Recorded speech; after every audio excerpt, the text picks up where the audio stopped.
because it's there. It went up with Lunar Codex in July. 25 years, and it was all presented on a quarter. Not even as big as a quarter, 25 years. And there were some other countries on that too. So we don't care, we don't understand it, but we'll accept it. Thank you. And I'm also in love with Grace. So wonderful. Let's just get out of here.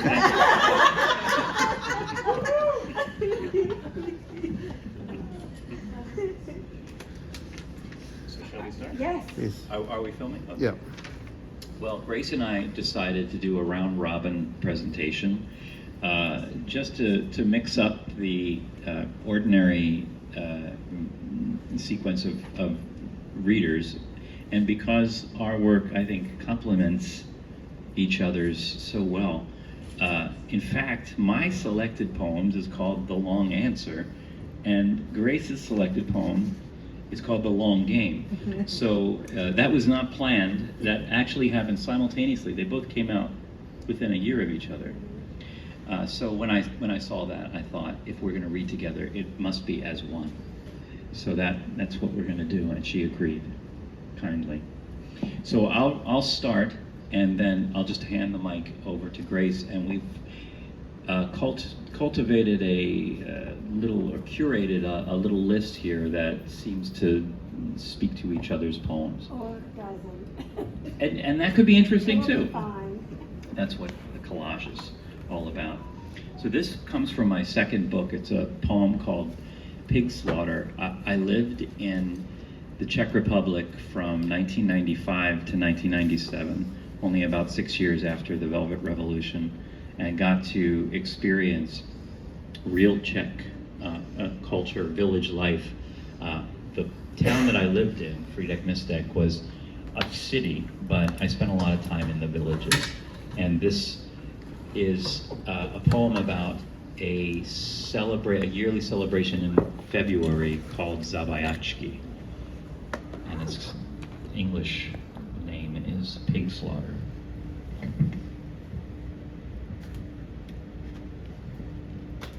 I'll get those later. Thank you. Pig slaughter. Whatever house would host the slaughter stunk of death.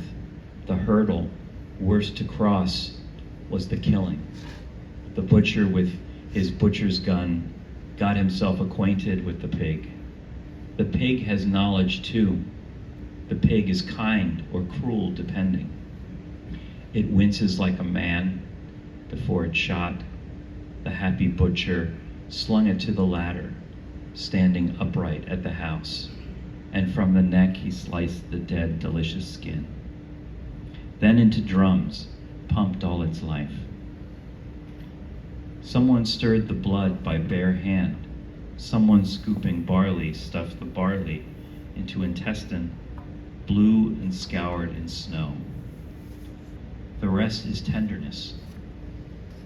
The cooking of the pig is like no quiet I have known. The rest is tenderness. My poem is about how we think things are so terrible and we can't endure them, and then all of a sudden, after that, we find out it was not that bad. And it's called Hat of Snow. Your sadness is not a blizzard of shrapnel made of metal that cuts and bleeds and kills. It's just a snowstorm that passes and melts. Pretend there's ice and snow on the street, and we can cover it with white flowers, which will never die. I would tell you to take some of those flowers and make a hat, and for the joy of it, go into the world, because that too will melt. But you'll have had a hat of flowers. How many can say that?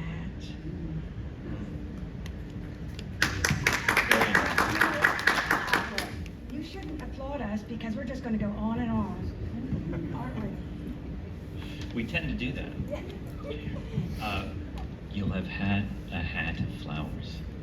How many can say that, David? So my poems grew out of my experience as a young Catholic boy who without knowing it at first, was using a lot of the symbology of Catholicism to paint the walls of my poems. And you heard in that last poem, Pig Slaughter, probably an Anglo-Saxon kind of stomping rhythm, and the alliteration that often comes in Anglo-Saxon poetry, riff-raff rough, as it's referred to, but also the image of the pig who becomes like a Christ figure in the poem. And it happens without my planning it. It just, especially in my earlier poems, it kind of just appears. So that was from my second book 20 years ago. And this is from a book that's about 10 years old. It's called The Assumption, and it's from a collection of prose poems called The Most Natural Thing. But this is the second poem in that book, and it's The Assumption. From its pellet-like source, the universe widens. Our car broke down near the fairgrounds that winter. There I once saw the world's tallest man, harrowed by his ankyloses. He sat in a chair waving at us. Then he rose as if climbing a rope. 5 o'clock, just about dark. The tow truck arrived. It cranked down its hook on a chain. It hoisted the bumper, lip of a fish, almost vertical. All together we climbed in the truck. The father, the son, the quiet driver.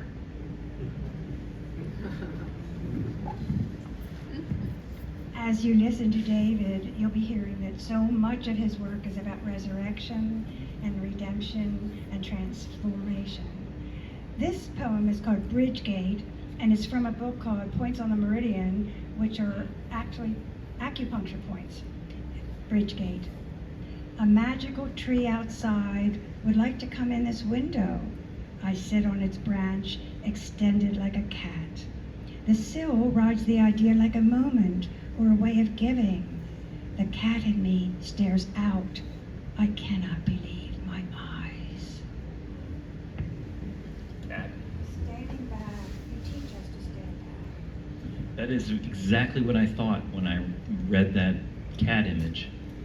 It's the standing back from the self, or the so-called self, and witnessing. You don't think I'm watching your meditations? That was I just proved it. stunning. So there's a tree in that poem. That one precedes this one, which is also about trees. It's called Removal, and it is as well a kind of standing back. And this is the last poem from that book, called The Most Natural Thing. Removal. To feel each branching outward part. I don't feel each part, though I've prayed to hear the small breath of my cells at Wet Mountain. The aspen grove sends messages in leaf code to its heart, a clutch of roots. Mildew zones out in the provinces. Burn up, the yellow aspen says, which is another way of saying, remember who you are. As you move in your beautiful, arched upward body, believing yourself to be your own kingdom, believing yourself to be only yourself instead of the land. You can see his page, but they are prose poems, so that you can hear the lyricism and you wouldn't even know that they were extended margin to margin because of the lifted line. Yeah. So I got a tree too. This is called Season. Why don't we take what's offered us and ask for nothing more? Even now, as I lose parts of my personality, and the children who would rather have served themselves all along move out from the center and are gone, while the tree senses its drought and drops its acorns. Senses its drought. But the acorns will go on. How long have you lived in Annapolis? Don't ask how long I've lived. Well, I will tell you many lifetimes. Many lifetimes. Yeah. 20 42 years. Wow. In Annapolis. I came to Annapolis, yes. I came to Washington, D.C. in 2007, and when I first arrived, my friend at American University, Kermit Moyer, was moving to Massachusetts, and he and his wife offered me their house, which was in Gaithersburg, in a place called Washington Grove, which is a kind of brigadoon place. You drive into it, and it's the 19th century suddenly, with dirt roads, and it's a wonderful place. And I couldn't believe my luck. I was in this giant yellow house in Washington Grove, and there was a little office down on the first floor facing the woods, and a deer would often come and stand in the window and look at me looking at him, and then just sort of idly move along. And I ended up writing a lot about this deer, who was my witness and my friend, and I got to thinking about Rilke's angels. Every angel is terrifying, Rilke says in the Duino Elegies. And Robert Haas has written about that terrifying angel, saying that these aren't the kinds of angels we imagine like Gabriel and Michael. These are angels that are more like those that we see in Islam, which are just witnesses to our lives. And in Rilke, when he talks about how the angel sees you and sees into you in a terrifying way, he's talking about how the angel sees what you really are and what you could be. And when it gazes on you like that archaic torso of Apollo in his sonnet, you have to change your life, because it sees what you are, and now you know that, and you can't go back to the old way. So this is called Every Angel is Terrifying, and it's about my friend the deer who takes the part of the angel in this poem. There was the time one of the younger deer stepped into the hedges at the house that we called Homewood, and through an open window he lowered the shale-colored muscular shoulders. His eyes met my eyes and pushed partway through. I thought it was to see who was alive in here, or to offer some encouragement with his aware, impassive face. May I stay heavy on this mind, I found myself requesting. May part of me remain behind these eyes, but it did not. The herd continued down their unmown road, and the deer at the window broke his gaze and turned and followed them. This was the start of some new work for me. It was the fall. I had been trying to untangle all my questions. I wished that I was not myself. I never saw the angel after that. Time passed, nor did the herd return. I went back to what I had been doing all along, except that I could feel a certain focus, the concentration of a being standing watching what I am. Do you think you're influenced by Rilke? Very much. Well, you won the Rilke Award. I just want everyone to know that. And I think we understand why. Okay, this poem has a line, hi, Caroline. This poem has an opening title, which you won't understand until I finish the poem. So I'll tell you at the end as well. And the title is, Also, there was a bent tree with ducks floating past unnoticed. How brief it was, alive as in a dream, drawing the days closer through shadows, not knowing to remind ourselves that the blur of sun through the lattice was to become feathered drapes, gray from rain. We couldn't help it. This is the way time passes, moving like music let loose from a box with no stopping. We should have expected it. We thought weeds in a jar would grow flowers, and we went right on up to the last breath beneath the pale blue blanket of sky, minding our lives, just as if there were more days like this. The kettle heating. How could we know we were carrying each other through time? And why did we believe there was no end to it?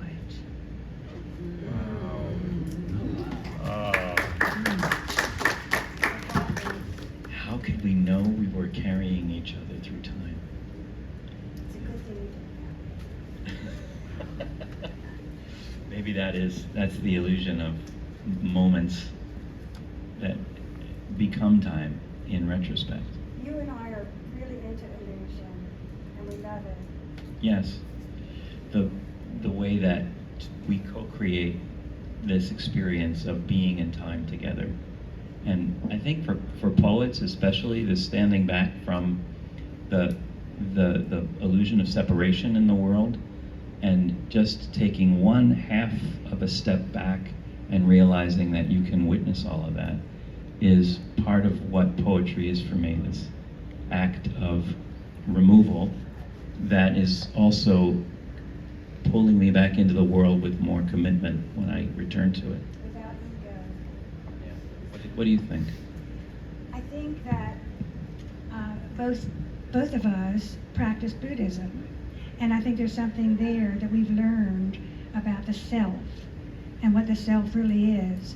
And when we write a poem, we put down something, a version of ourselves, and we get to stand back from it.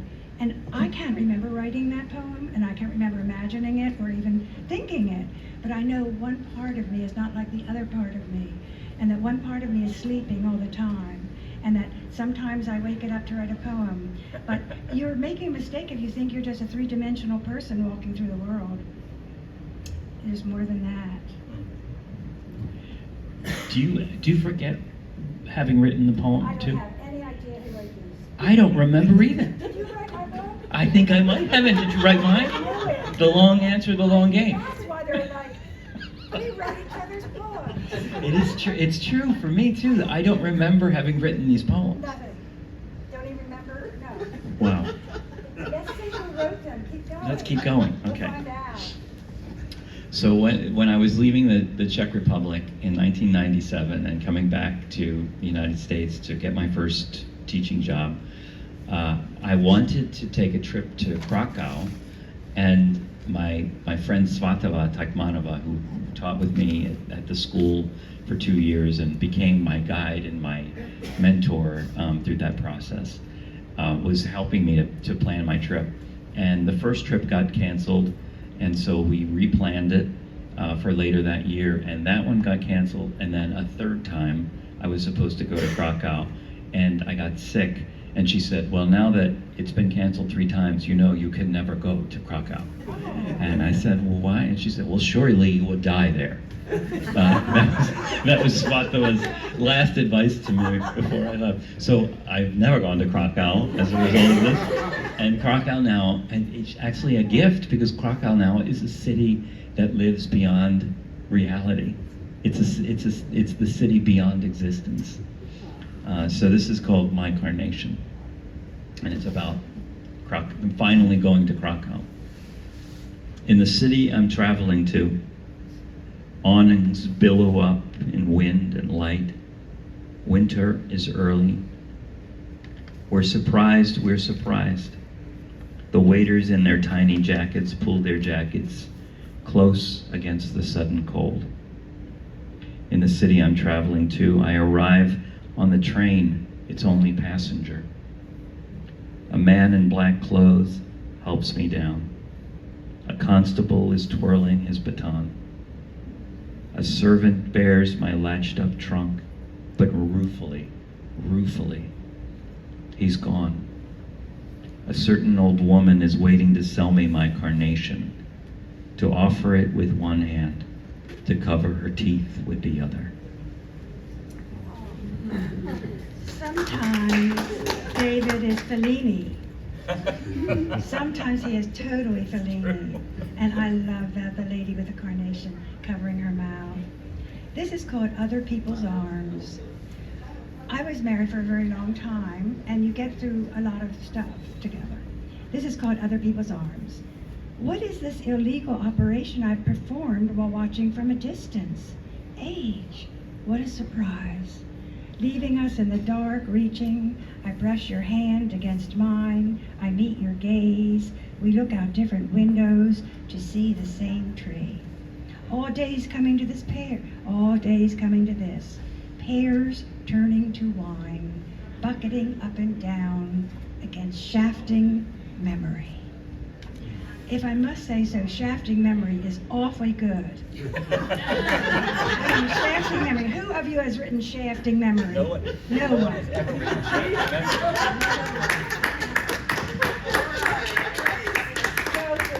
I'm having an amazing time. We're not going home, exactly, we're staying. So this It's the long read. it's the long read, exactly. So this poem comes from my most recent book, which just came out in August, and Kim and I were talking about it a moment ago. Kim, there you are. And it is about literal ice in Siberia, permafrost that has been melting due to climate change and revealing the bodies of 46,000-year-old, 50,000-year-old ice age animals that are perfectly preserved.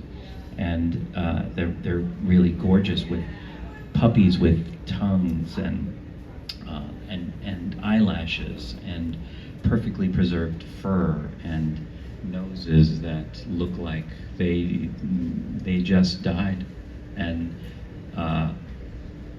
woolly rhinos and small nematodes that in one case came back to life when they were thawed after 40,000 years. Incredible, I know. And then reproduced, so that this nematode, this little worm, reproduced its children on this side of eternity, 40,000 years later, where it could have been born in a world where Neanderthals were walking the earth.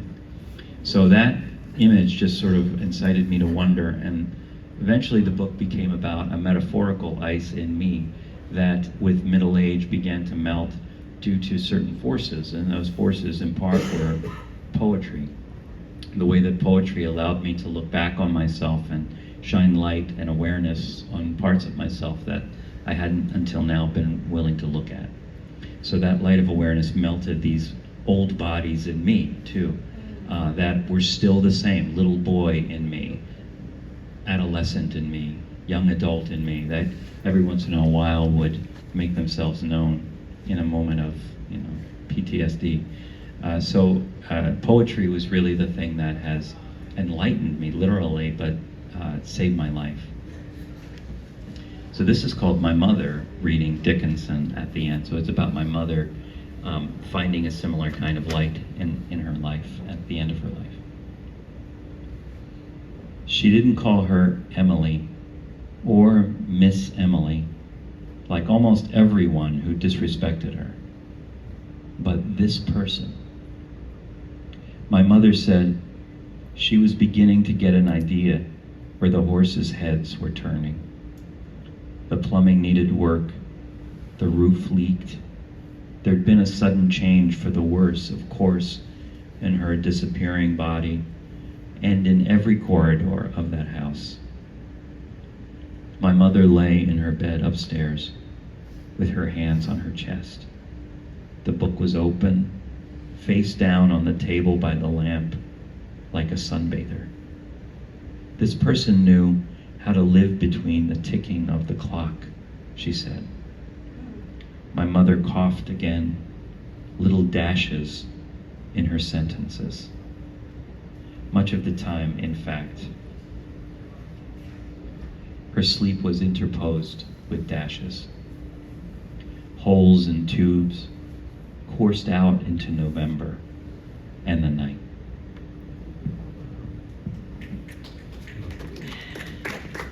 That is such a devotional poem. I actually shouldn't have brought Anna Nicole Smith with me after that, but after Emily Dickinson, Anna Nicole Smith wanted to come because she says Emily Dickinson gets all the press. And all women in history are worthy of poetry. And Anna Nicole was a bimbo, as you know, and did all kinds of bad things. But I was able to write a play that was in New York, which vindicated her and gave her everything she ever wanted.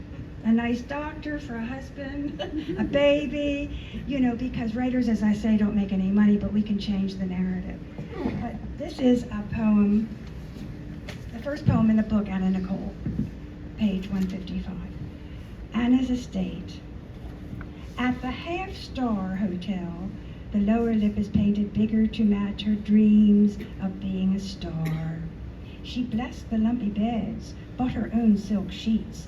This was before the moral issues, the legal issues, the spirit of the law, the letter of the law, the causes of death, junkies, drug addicts, probable criminal cause, bodies exhumed, frozen sperm, mystery sons, living in sorrow, wrongful death, undue influences. Before the opalescent oceans, where she could never find the truth in things, where she wanted a photo album so bad so she wouldn't die without memories.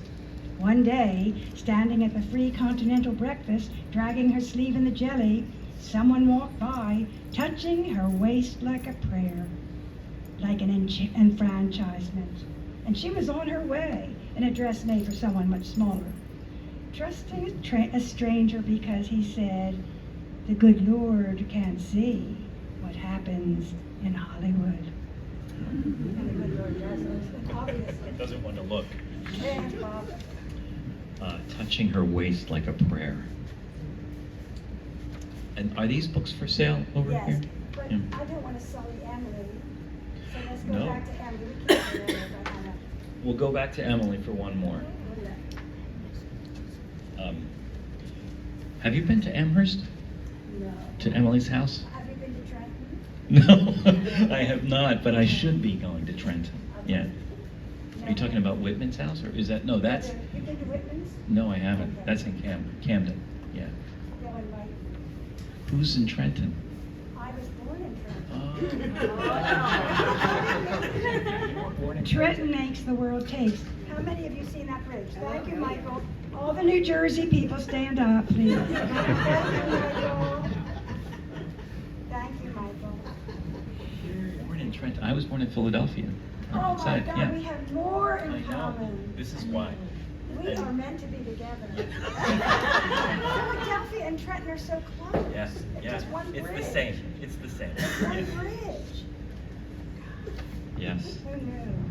So this is about Amherst, Massachusetts, and the Emily Dickinson house that's on Main Street, a big yellow house where Emily Dickinson was said to have sat in her room writing little poems and throwing them out the window to people passing by. And all of this apocrypha surrounds her life. She wore a white dress, she was solitary, she didn't like to mix with others, but in fact, if you go to the house, they'll tell you stories about her that make her seem to be a very engaged and engaging person, a curious person who was a gardener and who was a baker and who liked to walk in the woods with her dog, Carlo, and who had a very rich intellectual life, even if a lot of it was in letters and correspondence with Higginson and other people. But going to that house is like a religious experience for me because she's so important to me, but also the feeling of her importance in American literature, just not even poetry, but all of American literature is so strong. And there are little references to the hawthorn tree and her room in this poem. It's called Reading Emily Dickinson in Amherst, Massachusetts.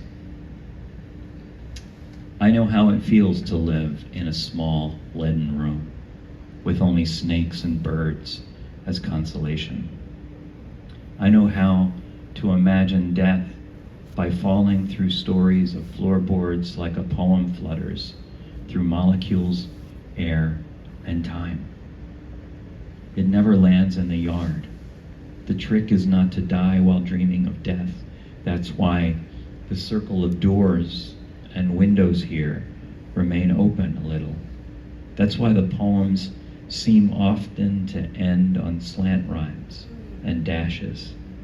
That's why the hawthorn cone is never quite in full bloom, but almost. I too come here respectfully. I bow halfway at thresholds. I know how to wait at a completely empty window, holding out my hands. You guys, it's funny, the Anna Nicole Smith poem and this one have something in common because you're turning the old story upside down. And in a way, you want to do that. That's our job. Right. Wow. That is just so beautiful. This is a poem. As I said, I was married a very long time, and my husband loved machines, and he used to do wonderful things with all kinds of machines. But at the end of his life, he was kept alive in a machine, which was quite a disappointment and something he would not have chosen. And so the poem is called Glass Metal Salt for Ken in intubation. Your hands once on my neck, so transparent, I could see through them in my sleep as I move into the city of windows lying at my feet. My monk in the machine, talk to me, anything. Tell me how it breathes for you, pumping against your will. Tell me how you love heavy metal, my pilot, my race car driver, my sculptor, how you want to get your hands on it, make it move. Fly, shape, burnish it. I see you know, it's winning. This is the one thing you cannot bend. But if I know you, and I do, you'll die trying for command. What am I now? A chess piece on the flat glass floor, breaking beneath my feet, a note in a bottle, uncorked, unread, unless you'll rip the tubes out. Breathe on your own before I leave to turn back one last time. Please call out to me. Say something. Tell me who I am now. Even Lot's wife must have had a name before they called her Salt.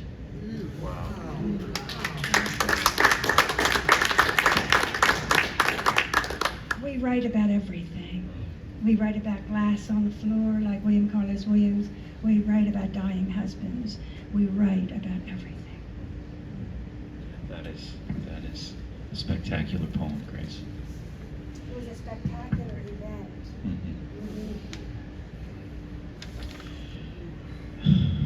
Well, how do you follow that? I'm stunned. This is how are we doing on time? Should we do 5 minutes? Okay. Shall I do I'll do the reading the light. I do the or? Okay. And then you read your long one and we'll close We it. can go for 6 minutes. Okay. We just took a minute. So I was blessed to know Mary Oliver for about 20 years. The last 20 years of her life, we were close friends, and she was so kind to me and so wonderfully supportive of me. She helped me early in my career and then invited me to come and visit her often in Provincetown and then in Florida. And when she was leaving Provincetown, she was clearing out her condo right there on the bay, and she was giving things away. And there was an oar that was hanging above her couch in the living room that was really beaten up and covered a little bit with white paint, and it looked like it had been through some rough weather. And one day I commented on it, and she said, "Oh, yeah, I've had that oar up there above that couch for 25 years. Would you like it?" And so the next thing you know, I'm driving back to Washington, D.C. with an oar in my back seat. Of course I wanted that oar. I took it right off the wall and put it in my car, and I still have it in my office.